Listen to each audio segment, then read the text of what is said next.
quien me tocaba predicar este día, pues el pastor me comunicó que está un poco estorbado de salud, así que vamos a estar orando por él también en esta tarde, en la oración final, y así, ¿verdad?, por todos los que andan quizás estorbados y aquellos que quedaron en sus casas, ¿verdad? También vamos a orar por ellos.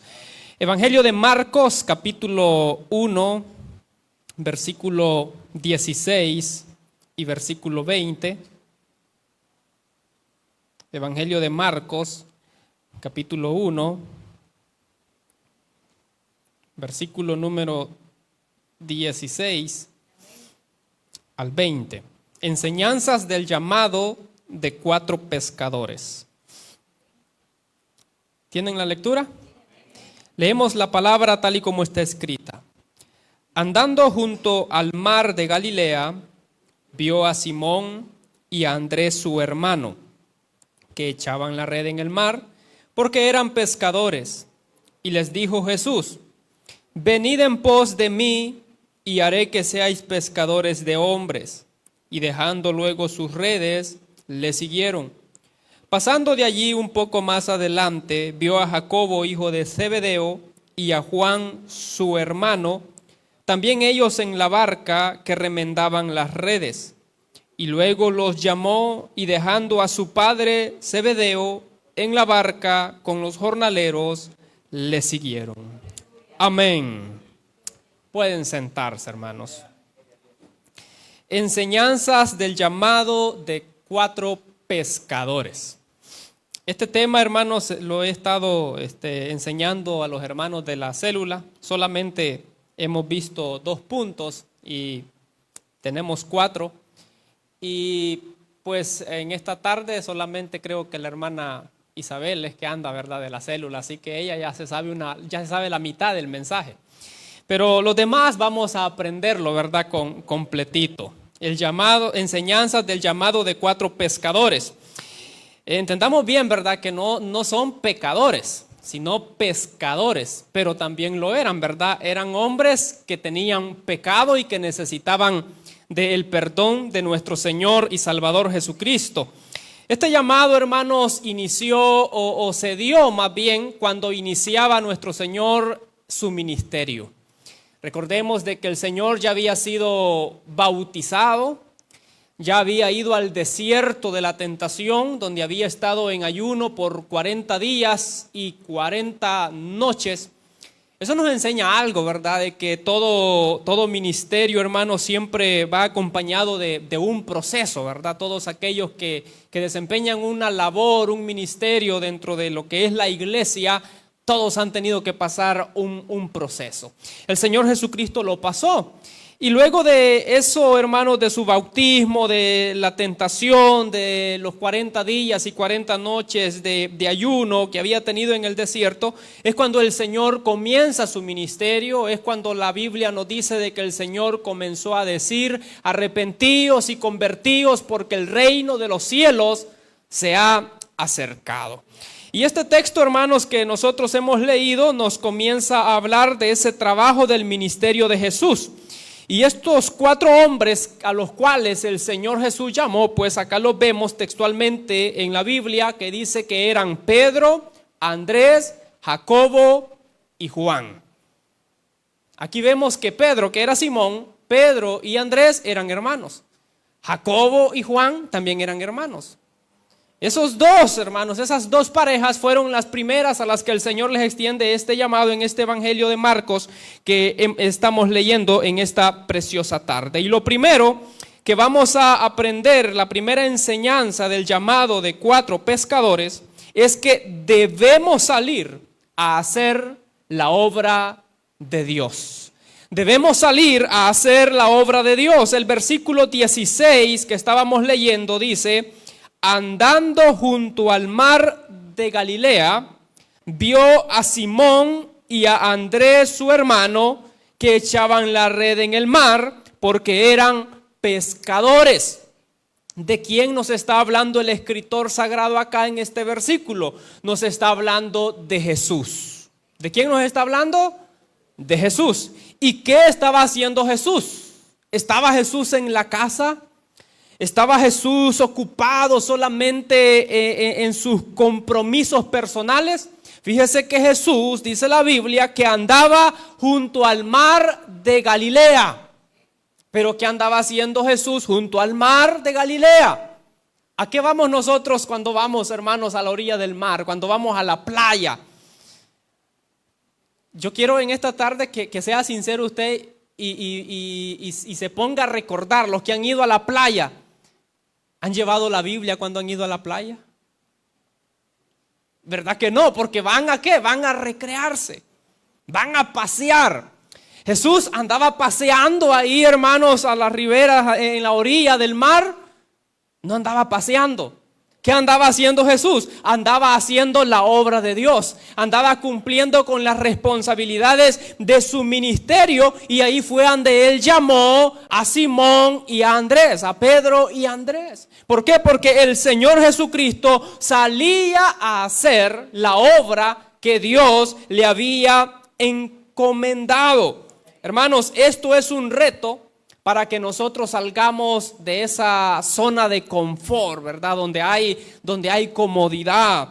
Porque cuando nosotros, hermanos, salimos a un ambiente donde nos sentimos cómodos y tranquilos.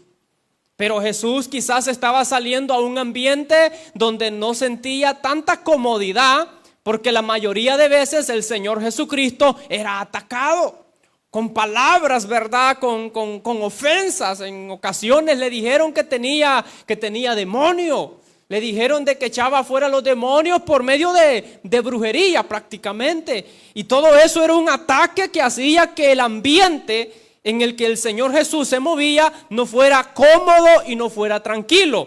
Pero la pregunta es, ¿por esa razón dejaba el Señor de salir? No, el Señor seguía saliendo a hacer la obra del ministerio. Entonces, esto es un reto para que salgamos de la zona de confort y no solamente estemos pensando en salir a aquellos sitios donde nos sentimos tranquilos, donde nos sentimos cómodos. Fíjese que ya viene el tiempo, ya viene la temporada de mucha calor. Y hay hermanos que no van a venir al culto porque dicen es que mucha calor se siente, más cuando el templo está lleno. Entonces queremos estar donde hay confort, donde hay comodidad, donde nos sentimos tranquilos y donde no tenemos que hacer ningún tipo de esfuerzo ni sacrificio. Pero lo que nos enseña el Señor Jesucristo es a salir de esa zona de comodidad, de esa zona de tranquilidad. El Señor quiere que salgamos a hacer su obra. Esta tarde usted ha venido a hacer la obra de Dios. Quizás usted no vino a presidir el culto, no vino a cantar los coros, no dirigió una alabanza, ni predicó el mensaje, pero usted es parte de una obra grande, usted es parte de una obra maravillosa, de una obra especial, usted está participando de la obra de Dios. Esta tarde no se hubiera podido hacer el culto si no hubieran venido los hermanos, si no hubiera venido usted, si no hubiese venido yo. ¿Quiénes iban a hacer el culto? ¿Quiénes iban a cumplir con este compromiso de hacer la obra de Dios en esta tierra en este día? Nadie. Pero aquí estamos nosotros que estamos haciendo la obra de Dios al estar haciendo este culto especial.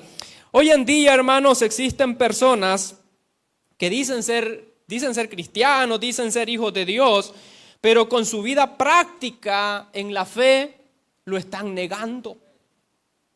Es que es fácil, ¿verdad?, decir unas cuantas cosas, unas cuantas frases.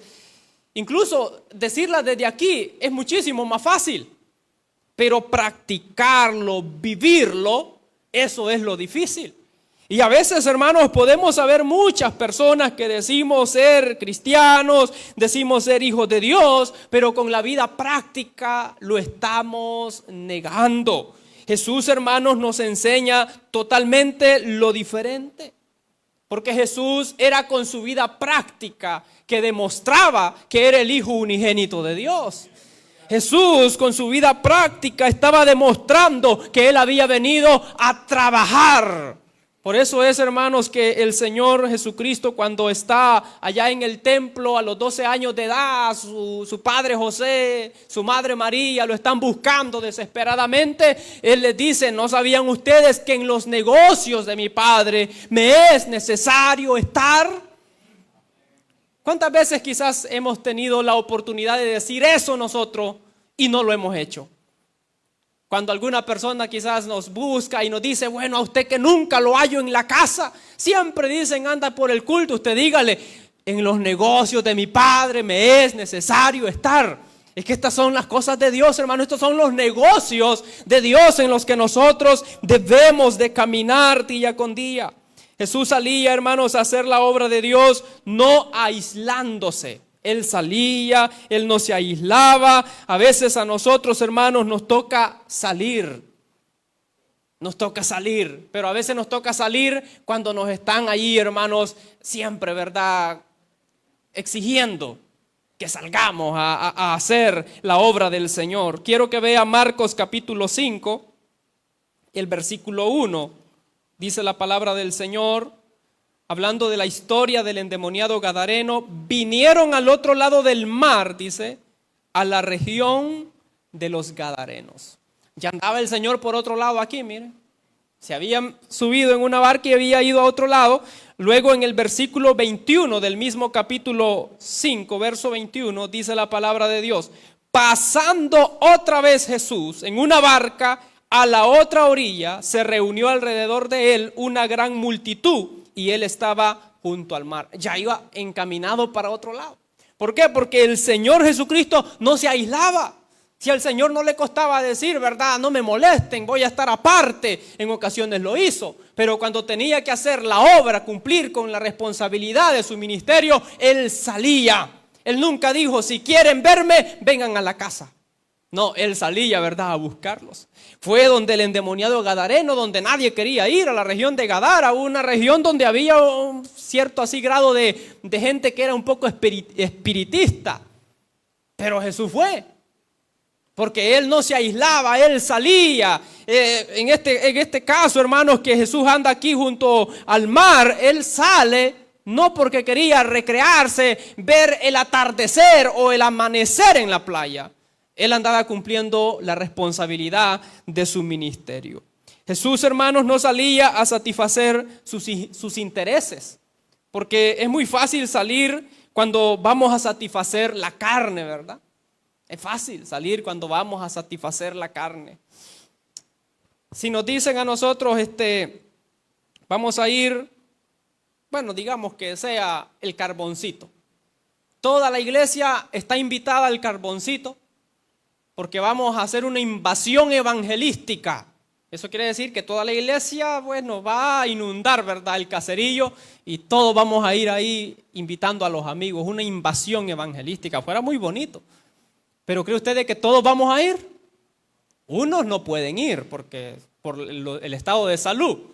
Y otros que pueden, no van a ir sencillamente porque no les nace. Solamente por eso. Pero ya si fuera otra cosa, que fuera a satisfacer la carne y que nos digan lo mismo, están invitados todos, fíjense que nos vamos todos, hasta los que no pueden, se van. A mí me da, hermanos, un poco de celo cuando a veces por las cosas de Dios decimos mucho tiempo, muy tarde, pero para las cosas del mundo no. Hay gente que es invitada a algunos eventos donde comienzan a veces los eventos a las 5, terminan a las 10 de la noche y vienen llorando porque terminó temprano. Pero aquí nos cuesta estar un par de horas. Venir a un culto de las 4 de la tarde, hora y media, nos cuesta a muchos. Digo, nos cuesta a muchos porque, bueno, no todos, ¿verdad? Los que estamos acá, la mayoría somos los que estamos matriculados los días jueves. Y gloria al Señor por eso, ¿verdad?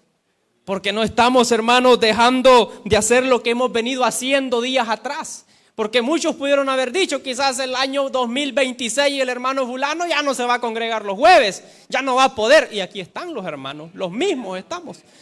Gloria al Señor por eso, ¿verdad? Porque no estamos retrocediendo, sino que siempre vamos hacia adelante. Jesús, hermanos, vivía en una constante actividad, siempre hablando de que debemos de salir a hacer la obra de Dios. Para hacer la obra de Dios necesitamos estar en una constante actividad. Quiero que vea lo que dice Marcos 1:35 al 39. Levantándose muy de mañana, siendo aún muy oscuro, salió y se fue a un lugar desierto y allí oraba. Y le buscó Simón y los que con él estaban, y hallándole le dijeron: todos te buscan. Él les dijo: vamos a los lugares vecinos para que predique también allí, porque para esto he venido. Y predicaba en las sinagogas de ellos y en toda Galilea, y echaba fuera los demonios. ¿Qué nos enseña esto? Que Jesús vivía en una constante actividad. Por eso es que Él nos enseña que debemos de salir a hacer la obra de Dios. Pero para hacer la obra de Dios no la podemos hacer si no estamos activos. La gente que está inactiva no puede hacer la obra de Dios. La gente que ya no ora, la gente que ya no se congrega, la gente de que ya dejó las cosas de Dios por un lado y pueden tener 5 meses quizás de que no los vemos en la iglesia y ellos dicen: yo soy cristiano. Ese está inactivo. Ese no está haciendo la obra de Dios, porque para hacer la obra de Dios hay que tener actividad. La palabra de Dios aquí, lo que hemos leído en este Marcos 1:35, nos enseña en primer lugar sobre la diligencia con el tiempo. Dice que levantándose de mañana, siendo aún muy oscuro, salió y se fue a un lugar desierto y allí oraba. Es la diligencia del tiempo. Una persona, hermanos, que está en constante actividad, es diligente con el tiempo para poder hacer la obra de Dios.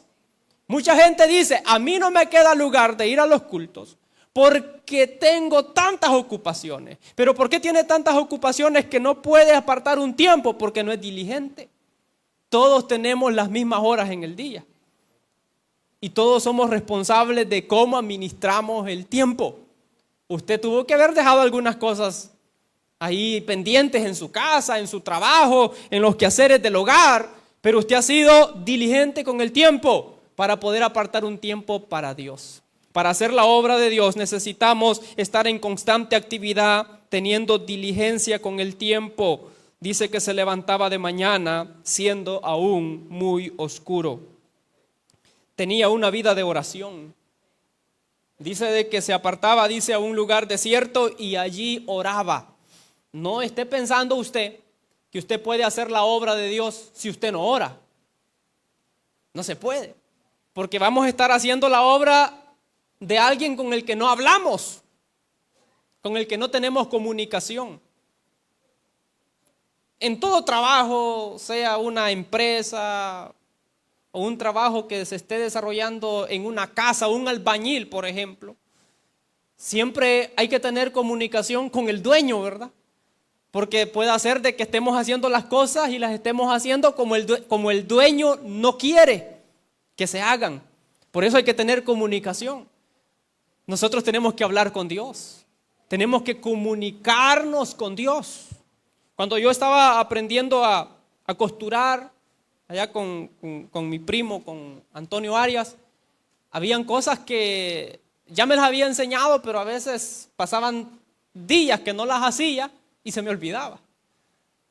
Y estaba ahí con aquello a veces batallando y cómo hago, pero el camino más recto era preguntarle, ¿verdad? Porque si lo hacía me equivocaba, me tocaba descoser. Entonces hay que estar en una comunicación. A veces hay que preguntarle a Dios cómo es que vamos a hacer las cosas. Pero para ello tenemos que orar. Jesús nos enseña que para tener una constante actividad y hacer la obra de Dios hay que tener una vida de oración. Hay necesidad de la búsqueda de Dios. En este año 2026, hermanos, oremos, busquemos al Señor. Lo otro dice acá, este mismo versículo que estábamos viendo, dice que le buscó Simón y los que con él estaban, y hallándole le dijeron: todos te buscan. Él les dijo: vamos a los lugares vecinos para que predique también allí, porque para esto he venido. Escuche bien lo que dice Jesús. Él les dijo: vamos a los lugares vecinos, a los lugares que están alrededor del lugar en donde estamos, les dice Jesús, para que predique también allí. Porque aquí, dice Jesús, donde estamos ahorita ya prediqué, pero vamos para que también allí predique, porque para esto he venido. Eso nos enseña que Jesús predicaba en uno y en otro lugar. Nos habla acerca de la necesidad de poder testificar de Cristo. Hay una gran necesidad de testificar de Cristo. A veces nosotros nos conformamos, ¿verdad? Y decimos, pues el amigo que se aguante hasta que venga la campaña. Que se aguante el amigo hasta que vaya a la iglesia. No, hay que predicarle nosotros, hombre. Hay que ir y anunciarle si lo tenemos cerquita a veces y no lo hacemos. Pero para eso estamos oyendo la palabra del Señor que nos enseña sobre la necesidad de poder testificar de Cristo para poder hacer la obra de Dios. Porque hay amigos que oyen el mensaje hasta que llega la campaña a la zona de ellos. Que llegó la campaña al Carboncito, hasta entonces oyó el mensaje. Llega al Tabanco, a la Ceiba, a La Paja, hasta entonces ellos logran oír una predicación, una invitación a venir a Cristo. Pero aquí vemos a Jesús que está diciendo, vamos para que predique también allí, porque para esto he venido. Fíjese que nosotros para eso también nos ha llamado el Señor, para que testifiquemos de Cristo Jesús. Este año, hermanos, hablemosles a los amigos de la palabra del Señor. Jesús, hermanos, hacía todo esto. Se levantaba de mañana, tenía una vida de oración, predicaba en uno y otro lugar, pero lo hacía constantemente. A veces nosotros quizás decimos, vamos a estar aquí con esto y al final de cuentas no terminamos la tarea. Quizás hay algunos quizás que ya empezaron el año y ya se quedaron también en la vida de oración. Quizás dijeron, este año vamos a orar todos los días, en la mañana, en la noche, pero ya quizás se quedaron algunos días, ahí ya tropezaron. Hay que levantarnos y seguir, ¿verdad? Porque esto es de una constante actividad. No se cansaba de hacer lo que el Padre le había encomendado. Fíjese que Jesús no se cansó de hacer la obra de Dios al punto de llegar hasta la muerte obedeciendo a su Padre. Llegó hasta la muerte obedeciendo a su Padre, porque Él no se cansó de hacer lo que el Padre le había encomendado. Nosotros, hermanos, a veces aún no hemos terminado la obra que se nos ha dicho que hagamos, pero ya queremos hacernos a un lado. Sí, estamos enteros y ya nos queremos apartar a veces, pero Jesús llegó hasta la muerte para cumplir con la obra que el Padre le había encomendado. La palabra, hermanos, a nosotros nos exhorta que estemos firmes y constantes, creciendo en la obra del Señor siempre, sabiendo que vuestro trabajo en la obra del Señor no es en vano. Eso es lo que la palabra a nosotros nos aconseja, lo que la palabra a nosotros nos enseña y nos exhorta.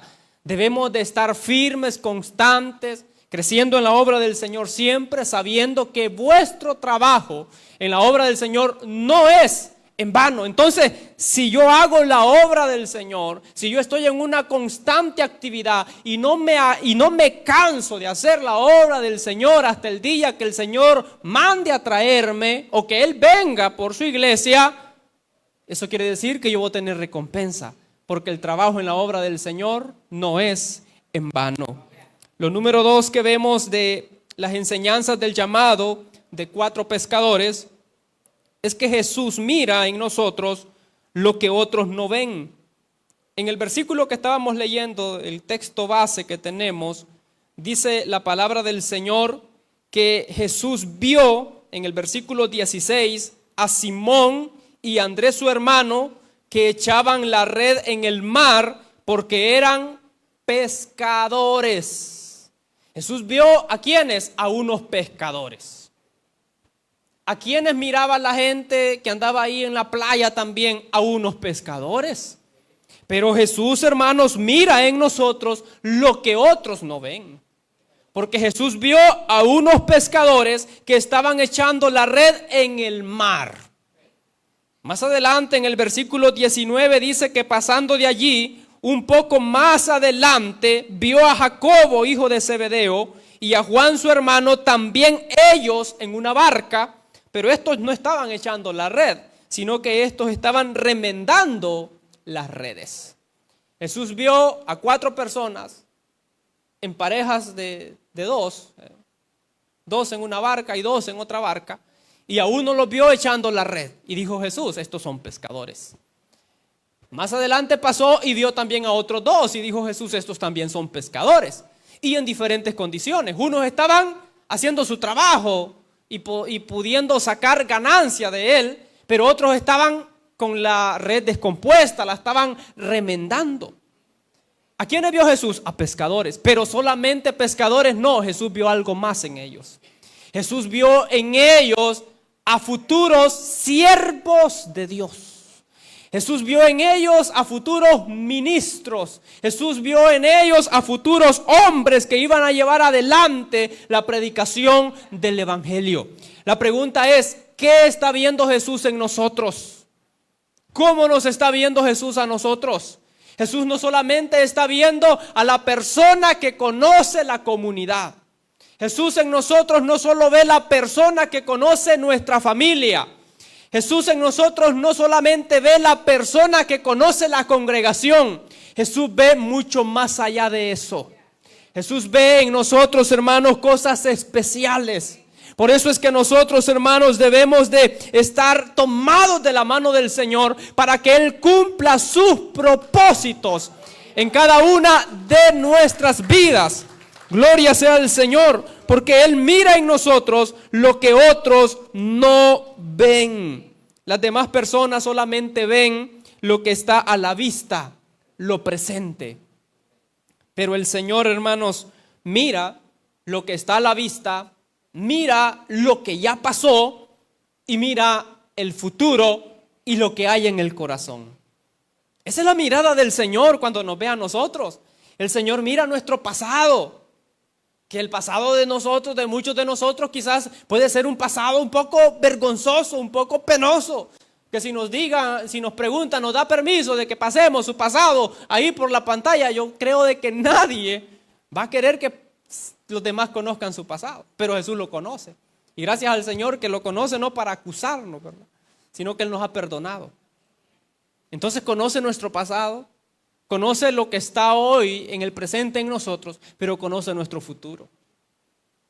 Yo no sé qué va a ser de nosotros en el futuro, ni sé qué va a ser de mí en el futuro, pero el Señor lo sabe, fíjese. Y yo quiero que aquellos propósitos, que todos los propósitos de Dios son buenos, los propósitos que Dios tiene para mi vida, yo quiero de que Dios los cumpla. Y yo quiero facilitarle a Dios el camino para que Él pueda cumplir sus propósitos en mí. Y usted tiene que facilitarle a Dios también de que Dios cumpla sus propósitos en usted. Pero a veces nosotros al Señor le hacemos el camino difícil. El Señor quiere llevarnos por un rumbo, pero nosotros lo queremos llevar a Él por otro.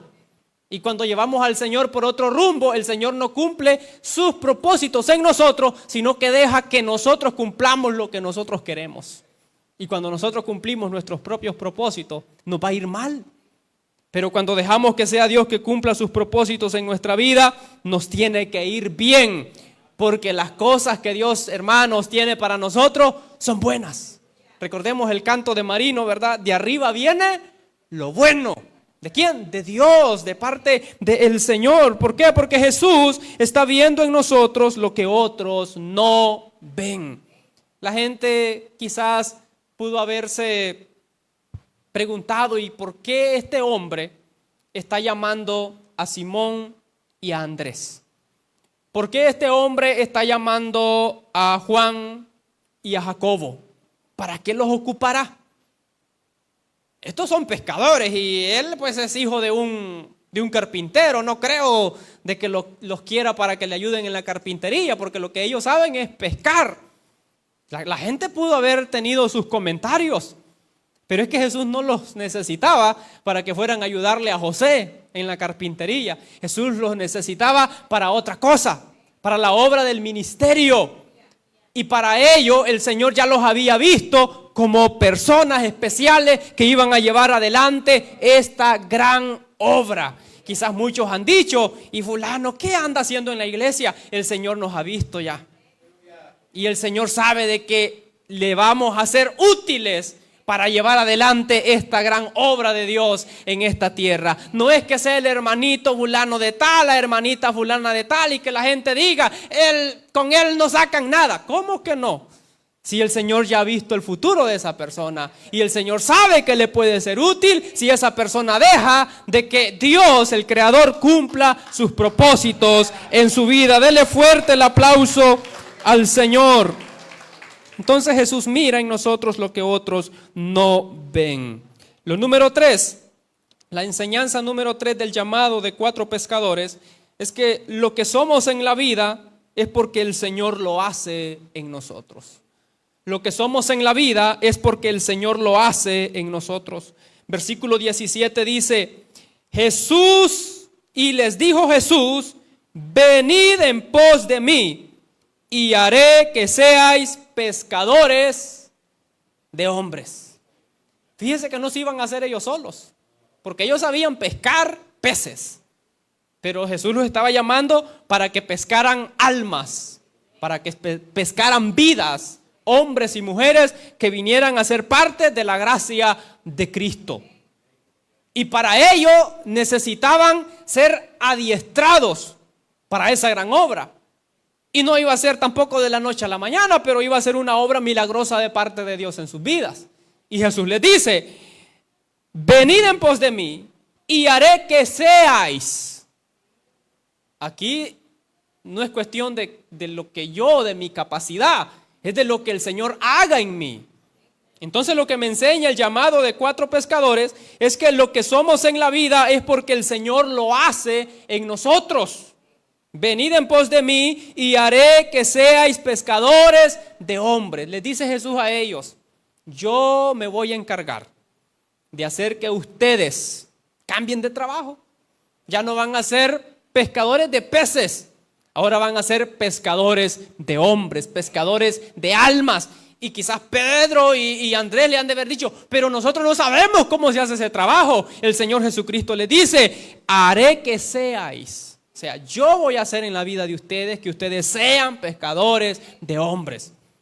Hermano, fíjese que lo que yo y usted puede alcanzar a hacer en la vida no depende tanto de su capacidad, no depende tanto de su inteligencia. Depende de que Dios lo haga en nosotros. Porque hay gente que es muy inteligentísima, pero está ahí estancada la persona, ni para atrás ni para adelante. ¿Por qué? Porque el Señor no ha hecho algo todavía. Pero hay muchos de los que estamos acá, hermanos, que quizás sentimos que no tenemos tantas capacidades, pero quizás usted dice, yo he logrado tantas cosas en la vida. He logrado tantas cosas. Hay gente que tiene su casa.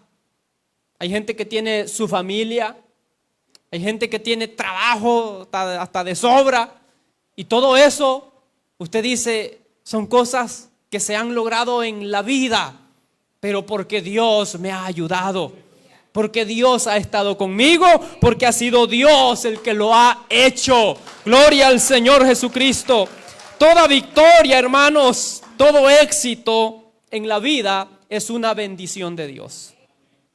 Nunca, hermanos, nos exaltemos nosotros y nunca digamos, es que yo me puse a las pilas, es que si yo tantito me duermo, se me pasa la oportunidad. No, no es así. Todo éxito, toda victoria en la vida es una bendición de Dios. Muy a las pilas me puedo poner yo, muy buzo, como decimos, ¿verdad? Pero si Dios no está obrando, de nada sirve. Si el Señor, hermanos, no guarda la ciudad, en vano velan los que la guardan. Si el Señor, hermanos, no está en el asunto, de nada sirve que yo patalee, no me va a salir nada. Tiene que estar Dios ahí en el asunto. Tiene que estar el Señor. Y eso es para todo, hermanos. Para todo. Gracias al Señor, hermanos, que, bueno, nosotros hemos crecido en una cultura cristiana. La mayoría, pues, los más jóvenes, en una cultura cristiana. Y los otros que ya, pues, tienen edades bastante avanzadas, puedo decir así, no se sientan ofendidos, ¿verdad? Han crecido también creyendo en ese Dios.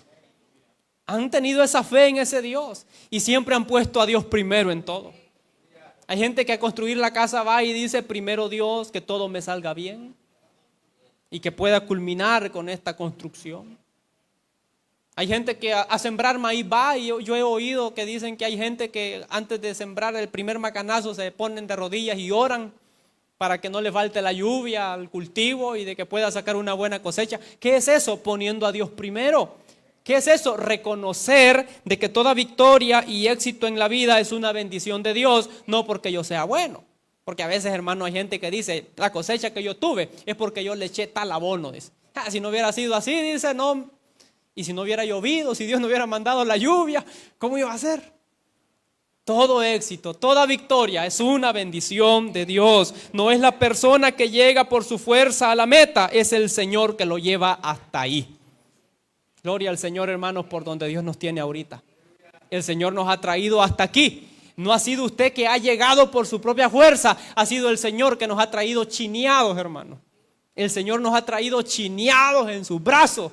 ¿Qué fue lo que dijo Jesús? Que el que está en sus manos, dice, nadie lo arrebatará. Por eso es que hemos llegado hasta aquí, porque han habido muchas adversidades, pero como el Señor nos lleva chineaditos en sus manos, Él nos ha traído hasta acá, hasta esta victoria de iniciar el año 2026. Número 4, la enseñanza del llamado de 4 pescadores, es que la actitud personal de cada quien marca la diferencia. El versículo 18 y el versículo 20. Dice la palabra del Señor en el llamado a Andrés y a Simón, en el versículo 18, y dejando luego sus redes, le siguieron. ¿Quiénes fueron estos? Andrés y Simón. El versículo número 20 dice la palabra, y luego los llamó y dejando a su padre Zebedeo en la barca, con los jornaleros le siguieron. Ese es el llamado a Juan y a Jacobo. ¿Qué hicieron ellos cuando oyeron el llamado? Le siguieron. ¿Qué nos enseña esto? Que la actitud personal de cada quien marca la diferencia. ¿Qué vemos, hermanos, en esto de Andrés, Simón, Jacobo y Juan? Vemos 3 actitudes. En primer lugar, la actitud de la voluntad, la actitud de la disposición y la actitud del gozo. La actitud de la voluntad es el querer. Ellos quisieron seguir a Jesús. Ellos quisieron. Fíjese que esta tarde mucha gente quería venir al culto, pero querían, pero no están aquí. Muchos porque no salieron a tiempo, tal vez por compromisos, otros porque están enfermos, pero querían, pero no pudieron. Aquí vemos a Andrés, a Simón, a Jacobo y a Juan, que ellos querían. ¿Por qué? Porque cuando escuchan el llamado dice, y dejando luego sus redes, le siguieron. Estaban con ganas de seguir al maestro. Luego en el verso 20, y luego los llamó y dejando a su padre Zebedeo en la barca con los jornaleros, le siguieron. Fíjese que Andrés y Simón, yo me pregunto, ¿y a quién le dejaron la barca? Porque estaban en una barca. ¿Y la red? ¿Y si ya habían agarrado algo? ¿A quién le dejaron eso? Le siguieron. No dice que la fueron a guardar, ni le dijeron allí me la quedás vigilando. Así como en Santa Rosa, ¿verdad? Que los puesteros, sale uno de un puesto y le dice, mírame el puesto. Y hasta le venden los productos ahí, porque queda otro pendiente. Pero a estos nadie. Dejaron botada ahí la barca y la red, me imagino yo. Porque querían seguir al maestro, tenían voluntad. Y en el caso de Jacobo y Juan también dice que dejaron a su padre Zebedeo en la barca y le siguieron. Bueno, aquí por lo menos esto lo dejaron con los mozos, con los jornaleros, pero dejaron a su padre. Y aquí debemos de prestarle atención, porque en una ocasión, ¿verdad? Se le acercaron al Señor unos que querían seguirle, pero fíjese de que hubo uno que le pidió al maestro que por favor primero le permitiera para que fuera y enterrara a su padre y luego iría y le seguiría.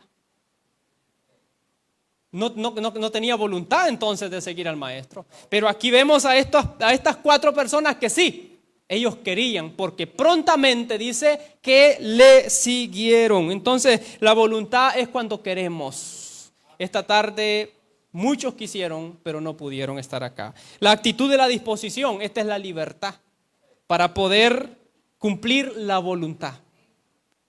Esa actitud de disposición es la libertad para cumplir la voluntad. Nosotros esta tarde hemos tenido actitud de voluntad y hemos tenido actitud de disposición, porque hemos tenido la libertad para cumplir la voluntad que teníamos de venir al culto. Pero si usted hubiese estado enfermo, usted iba a decir, yo quiero ir al culto, pero no iba a tener la disposición, no iba a tener la libertad, porque iba a decir, quiero ir, pero estoy enfermo. ¿Cómo voy así? No iba a poder. Pero aquí vemos, hermanos, a estas 4 personas que tenían voluntad y tenían disposición, la libertad para hacerlo. En ese momento ellos no pensaron en nada que les impidiera seguir al Maestro Jesús. Lo otro es la actitud del gozo, es la manera en la que iban a seguir. Fíjese que no los vemos renegando, no los vemos hablando y diciendo, voy a ir porque me está invitando. Yo tengo trabajo que hacer aquí en la barca, aquí a la orilla del mar, estoy preparando la red, la estoy remendando, pudo haber dicho Jacobo con Juan, pero nadie renegó, sino que dice la Biblia que le siguieron. Entonces la actitud del gozo es la manera en la que estamos haciendo las cosas. Hermanos, aprendamos a hacer las cosas con voluntad, con disposición y con gozo. Porque eso nos enseña, hermanos, el llamado de 4 pescadores, que la actitud personal de cada quien marca la diferencia. Se ve, hermanos, reflejado acá en el culto cuando una persona viene con voluntad, con disposición y con gozo. Esa persona marca la diferencia. Esa persona se mete en el culto, se mete en la adoración, su vida se edifica, aprende de la palabra, pero ¿por qué? Porque marca la diferencia. Tiene la actitud de la voluntad, la actitud de la disposición y la actitud del gozo. Dele fuerte el aplauso al Señor Jesucristo. Entonces, hermanos, las enseñanzas del llamado de 4 pescadores. En primer lugar, debemos salir y hacer la obra de Dios. En segundo lugar, que Jesús mira en nosotros lo que otros no ven. En tercer lugar, lo que somos en la vida es porque el Señor lo hace en nosotros. Y lo número 4 es que la actitud personal de cada quien marca la diferencia. Gloria al Señor, hermanos. Espero de que esta palabra, hermanos, nos haya quedado clara, que me haya podido dar a entender. A veces yo solo me enredo, ¿verdad? Pero ustedes ahí me entienden. Gloria al Señor. Demos ese aplauso más fuerte para Cristo. Póngase de pie.